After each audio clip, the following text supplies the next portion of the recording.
Euzu billahi mineşşeytanirracim. Bismillahirrahmanirrahim. Elhamdülillah ve salatu ve selamu ala Resulillah. Değerli arkadaşlar, Muhammed Ali Es-Sabuni'nin Et-Tefsirul Vadihul Muyesser adlı eserinden 24. ders 24. cüz'ün 8. dersini yapmak üzere birlikteyiz. Zümer suresini işliyorduk. 19. ayete gelmiştik. Zümer suresi 19. ayetindeyiz. Ne buyuruyor bu ayet-i kerime? Buyuruyor ki اَفَمَنْ حَقَّ عَلَيْهِ kelimetul azabi اَفَاَنْتَ تُنْقِذُ مَنْ فِي النَّارِ اَفَمَنْ حَقَّ عَلَيْهِ kelimetul azab. Yani hakkında, yani aleyhinde azap hükmü gerçekleşmiş, hakkında azap hükmü gerçekleşmiş olan kimseyi mi kimse mi kurtulacak? Efe men hakka aleyhi kelimetul azab, hakkın aleyhinde azap sözü, azap hükmü hak olan kimse mi kurtulacak? Efe ente tunqidu men finnar. Sen mi efendim cehenneme gireni, cehennemde efendim yerleşeni sen mi kurtaracaksın? Yani cehennemi boylayan, günahlarıyla cehenneme giren kimseyi sen mi kurtaracaksın? Lakinnellezine tekav rabbahum, fakat Rablarına karşı gelmekten sakınanlara gelince, hani efendim Rablarına karşı gelmekten, onun emir ve yasaklarını çiğnemekten uzak duranlara gelince lehum hurafun min fevkiha huraf, efendim onlar için köşkler vardır üst üste. Yani köşkler üstüne köşkler vardır. Yani üst üste efendim köşkler vardır. Mebniyetun, yani inşa edilmiş üst üste böyle köşkler vardır. Tecri min tahtihel enhar, o köşklerin aralarından, zemininden ırmaklar akar. Yani köşkler, villalar, saraylar vardır. Onların arası böyle üst üste yukarı doğru çıkan ve onların arasından, zemininden, aralarından ırmaklar akar. Vaadallahi, bu Allah'ın bir vaadidir. Allah'ın verdiği bir sözdür. La yuhlifullahu mi'ad. Allah sözünden asla dönmez. La yuhlifullahu, Allah hulfetmez, Allah dönmez. El mi'ad, mi'adından hulfetmez. Sözünü nakzetmez, kırmaz. Elem tara ennallaha enzele mines semai ma'en. Görmedin mi ya Muhammed? Allah semadan, yani buluttan yağmur indirdi. Bir çeşit su, yağmur suyu indirdi. Feselekehu yenabi'a fil ardı. Onu efendim e, ne diyelim, damarlar halinde, çaylar ve çeşmelerin damarları halinde yeryüzünde yürüttü. Yani yerin altından onu sızdırdı, yürüttü. Damarlar, su damarları, kaynakları halinde, damarları halinde. ثُمَّ يُخْرِجُ بِهِ زَرْعًا. Sonra efendim onu o çeşmeler, çaylarla, o yeryüzünde depoladığı efendim sulardan fışkıran çeşmeler ve çaylarla ekin çıkarır. Yani ziraat, ekin çıkarır. Muhtelifen elvanuhu, renkleri farklı farklı, türlü türlü renklerde ekinler, yeşillikler çıkarır. Sümme yehicu, sonra o yeşillikler efendim olgunlaşır, kurur. Fatarahu musfarran, onu sapsarı kesilmiş görürsün. Sümme yec'alhu hutaman, sonra onu çör çöpe dönüştürür.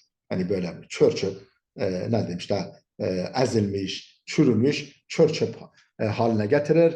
İnne fî zâlike le zikra li ulil elbab. Hiç şüphesiz bunda halis akıl sahipleri, temiz, selim akıl sahipleri için bir ibret vardır diye devam ediyor. Efendim mealini verdik. Tefsirimizi okuyalım.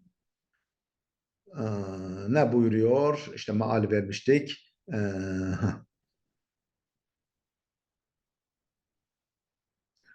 Efemen hakka aleyhi kelimetul azab, yani hakkında, aleyhinde azap hükmü hak olmuş kimse mi kurtulacak? Efe ente tunqizu men finnar. bu şekilde cehenneme gireni sen mi kurtaracaksın? Ey hel men sebetet aleyhi şakavetu ve vecebet lehu'n naru bi kufrihi ve fucurihi. Yani aleyhinde bedbahtlık, şakavet, bedbahtlık kesinleşmiş ve cehennem ateşi kendisi hakkında zorunlu hale gelmiş, vacip olmuş. Cehennem ateşi kendisi hakkında vacip olmuş, zorunlu hale gelmiş. Bi kufrihi ve fucurihi. Tabii bütün bunlar onun küfrü ve günahkarlığı, günaha dadanmışlığı ve küfrü sebebiyle. Böyle olmuş bir kimse mi kurtulacak? فَهَلْ أَنْتَ تَمْلِكُ لَهُ الْهِدَايَةَ وَالسَّعَادَةَ. Böylesi bir kimse için sen hiç hidayet ve saadet yetkisine sahip olabilir misin? فَهَلْ أَنْتَ تَمْلِكُ lehu. Sen onun lehine, onun faydasına malik olabilir misin? Yetkiye sahip olabilir misin? El-hidayete ve saadete, hidayet ve saadet gücünü kendinde bulabilir misin? Böyle bir kimse için hidayet ve saadet yetkisi sende olur mu? Böyle bir buna gücün yeter mi? Leyse zâlike bi istitaatika, hiç şüphesiz bu senin gücün dahilinde değildir. Yani bunları hidayete ve saadete erdirmek senin gücün dahilinde değildir.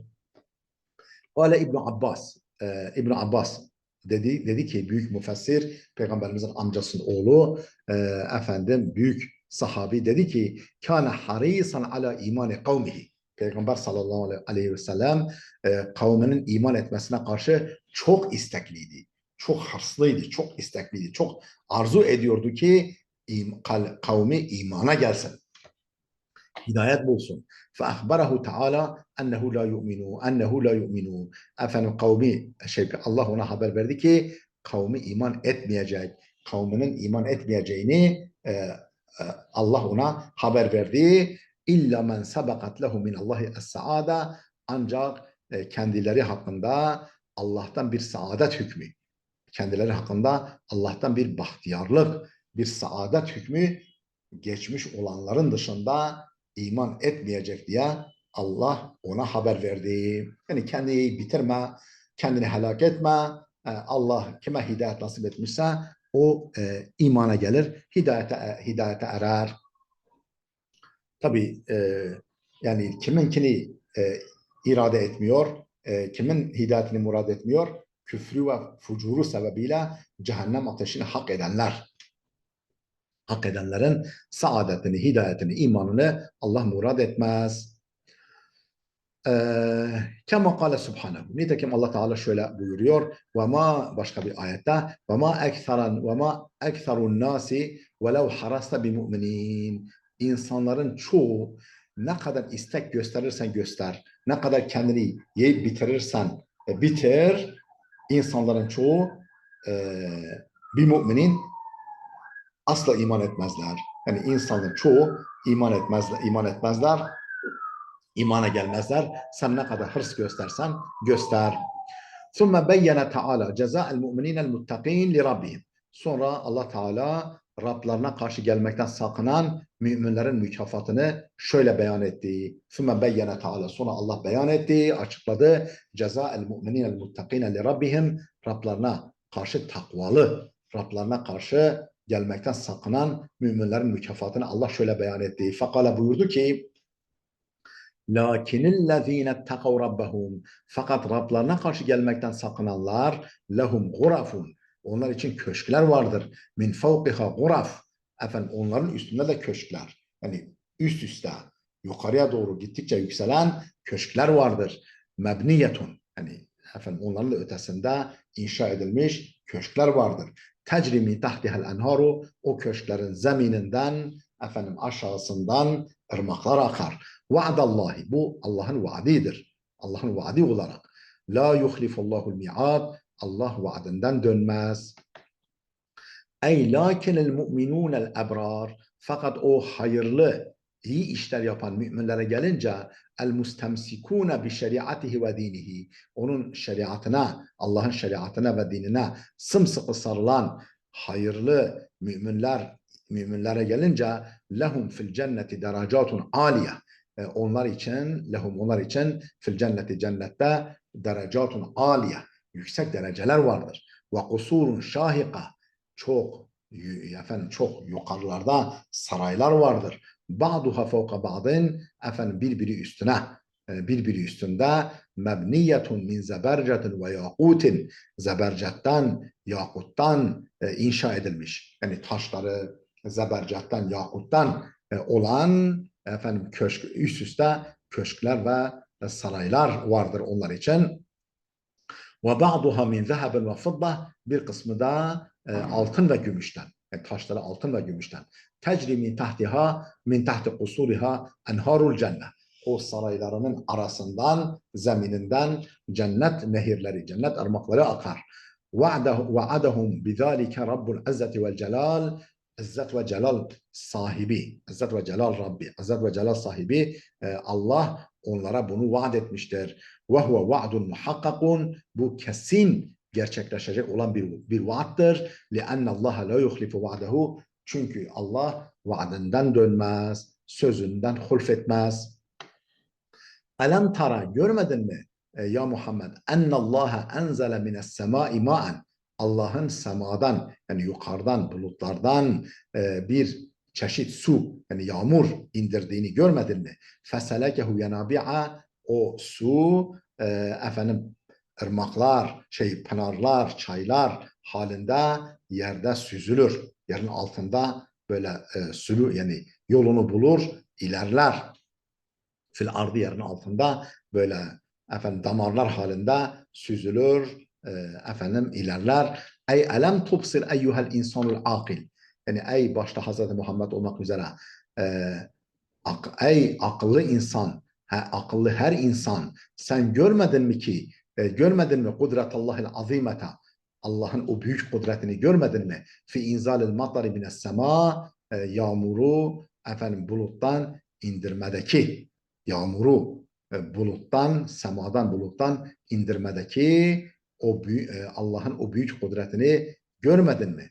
Yunziluhu qataratin fe qatarat, qataratın qatarat o yağmuru süzgeçten, elekten geçirilir gibi damla damla indirir. Yani böyle sel halinde değil, bardaktan veya testiden boşanırcasına, sürahiden boşanırcasına değil, damla damla indirir. Yunziluhu o yağmuru indirir.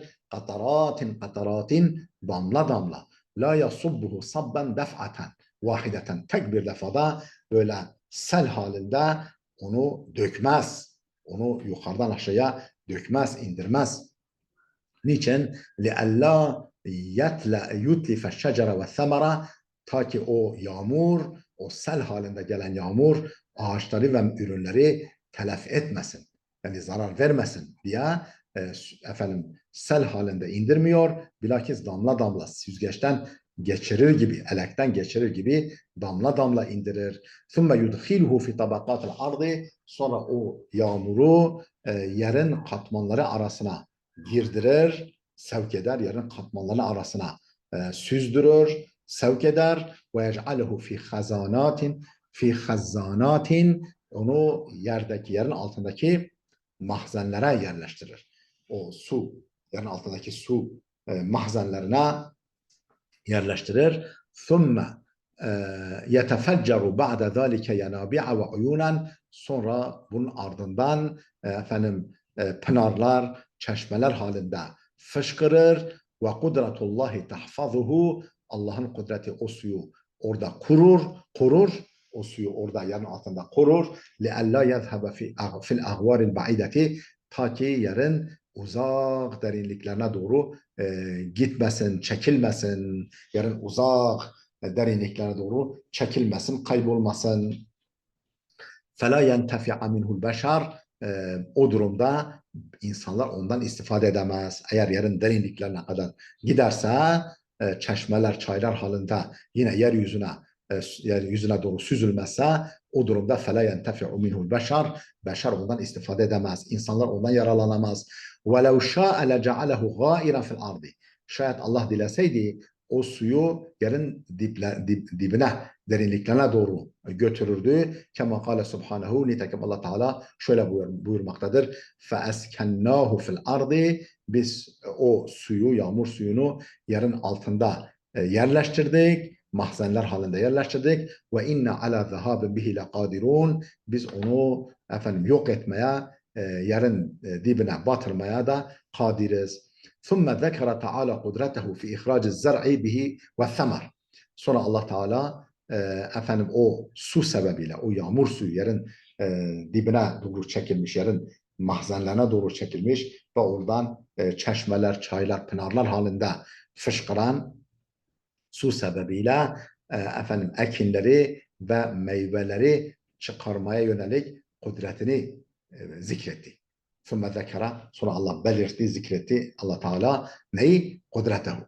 Kudretine yer verdi. Kudretine vurgu yaptı. Fi ihraci zer'i bihi, o yağmur sebebiyle o yerin mahzenlerine doğru çekilen, süzülen çeşmeler, çaylar, bulaklar halinde çıkan, fışkıran o su sebebiyle ekin ve ürünleri çıkarmaya yönelik kudretini zikretti. Fakale buyurdu ki ثُمَّ يُخْرِجُ بِهِ زَرَعًا مُخْتَلِفًا أَلْوَانُهُ. Sonra renkleri farklı farklı ekinler o su sebebiyle çıkarır. ثُمَّ يَهِيجُ, sonra o ekinler kurur. فَتَرَاهُ مُصْفَرًّا, sapsarı kesildiğini görürsün. ثُمَّ يَجْعَلُهُ حُطَامًا, sonra o sapsarı kurumuş olan o ekinleri çör çöpe dönüştürür.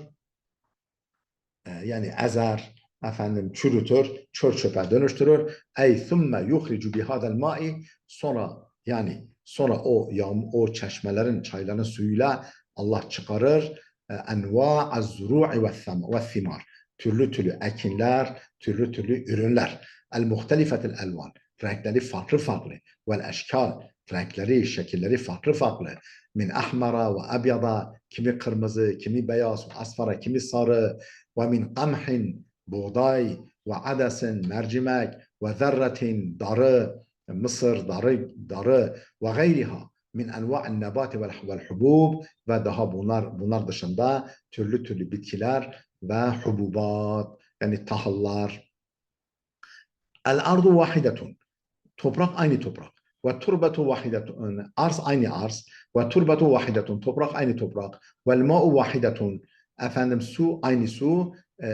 Su aynı su olmasına rağmen böyle farklı farklı, rengarenk, şekil şekil ürünler, ekinleri Allah o su sebebiyle çıkarır. Yusqa bima'in vahiden ve tafdulu ba'duha ala ba'din fil ukul ونفضل بعضها على بعض في الأكل يسقى بماء واحد, yani aynı suyla, tek bir suyla sulanır. Ve nufaddilu ba'daha ala ba'da fil ukul, yani yemede, tatta birbirine üstün kılarız. Bir kısmını diğerlerine üstün kılarız. Yani kalite farkı var. ثُمَّ يُبَيِّنُ ثُمَّ يَبِيسُ الزَّرْعُ يَيْبِسُ الزَّرْعُ, sonra o ekinler kurur.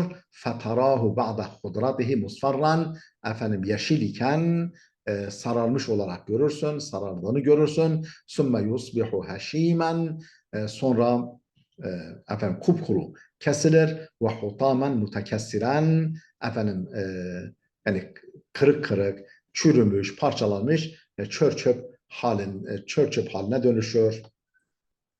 İnne fî zâlike le zikra li ulil elbab, hiç şüphesi bunda ulul elbab, yani halis, temiz, selim akıl sahipleri için ibret vardır. Ey inne fî hâza sun'i, yani bu yapılanda, bu sanat-ı ilahide vardır. La'izaten ve ibreten, öğüt vardır, ibret vardır. Li ashabil ukulil mustenireti, aydınlık, nurlu, selim akıl sahipleri için.